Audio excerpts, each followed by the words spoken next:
So this video is about group 2. In particular, the first video we're going to do is about the general properties and some of their trends.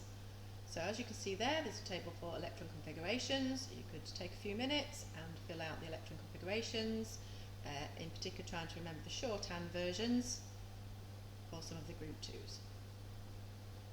So those are the electron configurations for group 2.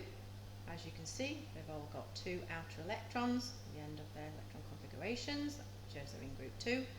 Also with the shorthand version, you can see that when you got down to calcium, remember all you need to do is look back at the previous row, noble gas, put that in square brackets, so that's argon in square brackets, and then go into the 4s2 filling. So the first property that we're going to look at is melting points. Group 2 elements have high melting points. You might want to think about why that is for a minute. So group 2s are all metals. They have a giant metallic lattice structure with strong metallic bonds, which are strong attractions between the positive metal ions and the delocalized electrons, and therefore they take a lot of energy to break, therefore they have high melting points. Next property we're looking at is density. The group 2s are harder and have a higher density than group 1s, which we're going to compare them to. Remember, density is all about how much you can pack into the same unit space. Group 2 ions are smaller than group 1 ions, so if they're smaller, they can pack more closely together, you can get more in the same unit volume, therefore they will be more dense.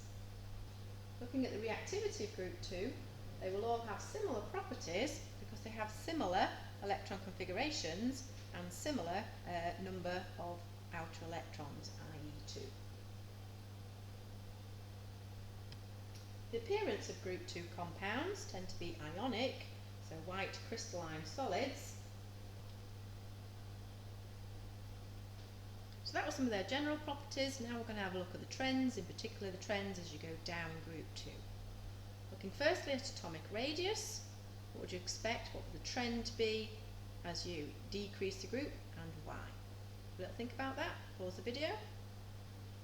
As you go down the group then, there are more shells of electrons, so they're more shielding, and the nuclear attraction therefore, as it's more shielded, is less towards the outer electrons. If it's less, therefore they're held less tightly, the atomic radius will increase. Next trend we're looking at is first ionization energy down group 2. So the first ionization energy decreases as we go down group 2.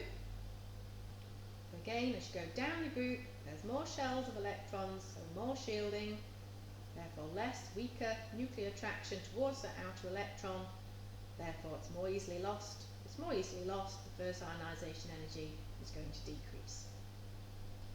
Next trend we're looking at is melting point. Melting point also decreases as we come down group 2. So as you come down group 2, the metal ions become larger, therefore the attraction between that metal ion and the delocalized electrons decreases. If that decreases, it's a weaker attraction, a weaker metallic bond, so you have lower melting points. Final trend is overall reactivity. Reactivity will increase as we come down group 2. We know reactivity is about losing those outer electrons. As you go down group 2, there's more electron shells, more shielding. So there's a weaker attraction of the nucleus to the outer electrons. So the electrons will be more easily lost, therefore more reactive.